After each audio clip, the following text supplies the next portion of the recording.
Faisons très attention à nos fréquentations. Notre vie peut être détruite à cause de l'une d'elles. Salut, je suis Cassie. J'ai fait la prison alors que j'ai été accusée injustement. Avant de poursuivre mon histoire, je t'invite à t'abonner et surtout n'oublie pas de liker et de me laisser un commentaire. J'ai toujours été une fille du genre bad girl. J'étais prête à tout pour arriver à mes fins. Je ne me laissais jamais influencer par qui que ce soit. J'ai donc grandi avec ce comportement jusqu'à ce que, à l'âge de 18 ans, je rencontre Sonia. Sonia et moi, nous nous étions rencontrés à l'université. Elle était pareille que moi. Nous partagions la même passion, nous passions beaucoup de temps ensemble. Mais après quelques temps, je remarquai que Sonia devenait de plus en plus distante. Et les seuls moments qu'on passait ensemble, elle ne parlait que de business. Sonia, qu'est-ce que tu fais comme business? Qu'est-ce qui t'occupe autant? Je ne te vois même plus en fac. Je suis dans un réseau qui me permet d'avoir beaucoup d'argent. Attends, t'es sérieuse là? Accouche s'il te plaît, dis-moi tout. Sois patiente, Cassie, je vais t'en parler très bientôt. Je regardais Sonia avec un œil soupçonneux. Que pouvait-elle faire? Je gardais mon mal en patience et je la laissais faire. Plus le temps passait, plus elle devenait méconnaissable. Elle avait de plus en plus beaucoup d'argent. Elle avait même déjà déménagé et s'était acheté un appartement luxueux dans un quartier chic de la ville. Elle portait des vêtements chics, bref, elle était entrée dans la cour des grands.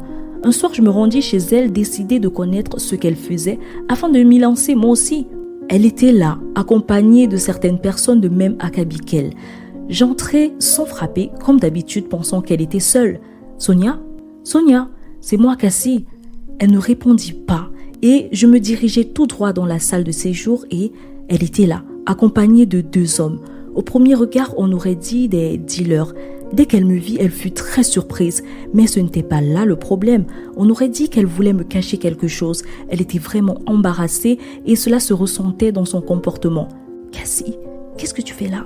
Tu aurais pu me prévenir. » Excuse-moi, je ne savais pas que tu étais occupée. Elle se leva et m'invita à aller m'asseoir à la cuisine. Je savais en ce moment que j'étais de trop. Elle était vraiment mal à l'aise. Ce que je ne comprenais pas, c'est pourquoi est-ce qu'elle était mal à l'aise. Elle m'avait toujours bien accueillie chez elle. Et puis, qui étaient ces gens? J'allais à la cuisine et j'en profitais pour me faire à manger.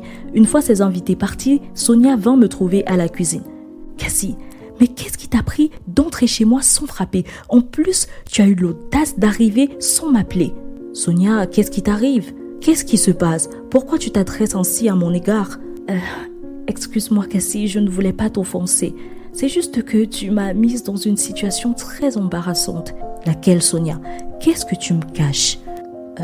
Cassie, je vends de la drogue. Les hommes qui étaient ici sont mes employeurs.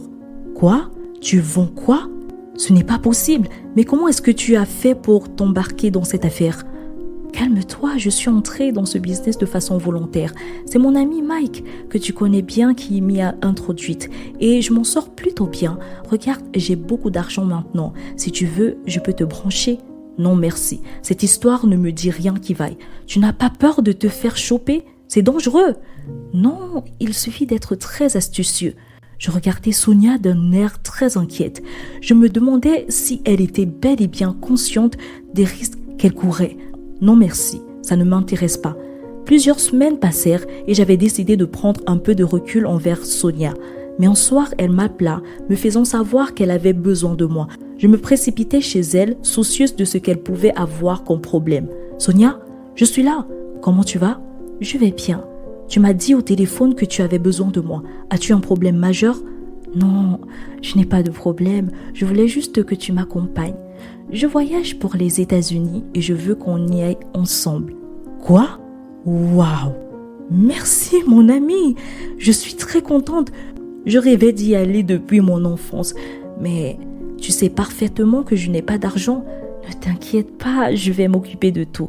Merci. Je rentrais chez moi toute contente. J'allais enfin découvrir les États-Unis et immédiatement, je commençais à apprêter mes affaires. J'épiloguais déjà sur ce que j'allais choisir comme valise et sur les vêtements que j'allais prendre. Il me fallait quand même un peu d'argent pour faire quelques courses. Le jour tant attendu arriva et tout était enfin prêt. Sonia m'invita à venir chez elle avec ma valise pour qu'on fasse les derniers réglages avant d'aller à l'aéroport. Je me dépêchai donc et je la rejoignis chez elle. À mon arrivée, je vis les mêmes hommes de la dernière fois quitter sa maison. Qu'étaient-ils venus faire là? Après tout, ce n'était pas mes affaires. Sonia, je suis déjà là. Es-tu prête? Dépêche-toi, nous serons en retard. Oui, je suis prête, Cassie. Je vois que tu es toute excitée. Tu as vu juste. Je suis très excitée. On peut partir? Oui, mais attends, je vais faire des dernières vérifications dans ma valise et dans la tienne aussi. Ok? Oh, tu as encore de la place dans ta valise. S'il te plaît, j'aimerais y ajouter un de mes paquets. Ce sont des paquets que je veux garder à des amis que j'ai là-bas. Ok, pas de problème, mais je ne savais pas que tu avais des amis là-bas. Ce sont des amis d'enfance. Quelques heures après, nous nous sommes rendus à l'aéroport et nous avions décollé pour les États-Unis. Nous avions atterri après près de 8 heures de vol. Ma joie était débordante. Je n'en croyais pas. Moi, aux États-Unis. Sonia et moi, nous nous précipitions d'aller récupérer nos bagages. Au niveau du contrôle, je fus interpellée par un policier. « Madame, veuillez me suivre s'il vous plaît. »« Moi? Vous suivre? Pourquoi? Qu'est-ce qui se passe ?» Je suivis le policier toute effrayée. Sonia était juste près de moi. Je me mis à l'appeler. « Sonia, Sonia, je suis là. Je suis avec toi. Monsieur le policier, qu'est-ce qui se passe? S'il vous plaît, dites quelque chose. » Arrivé au poste de police de l'aéroport, on me fit savoir que je transportais de la drogue dans ma valise. Chose que j'ai niée. C'était impossible. Je n'avais rien à voir avec la drogue. Apparemment, c'était le paquet que Sonia avait mis dans ma valise qui contenait de la drogue. J'avais beau nier, mais rien. Lors de l'interrogatoire, j'ai dû déclarer que ce paquet appartenait à mon amie Sonia. Elle a tout nié. Elle a clairement fait comprendre qu'elle ne savait pas de quoi je parlais.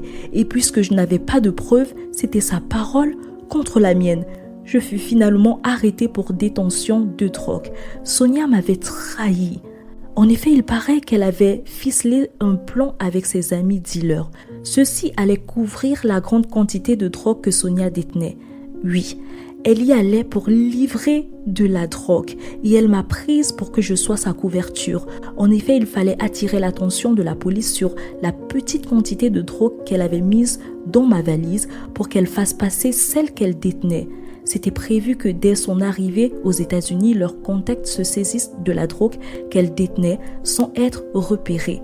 C'est l'une des stratégies que ces dealers utilisent maintenant pour faire passer leurs marchandises sans être repérés. Faisons très attention à nos fréquentations. Notre vie peut être détruite à cause de l'une d'elles.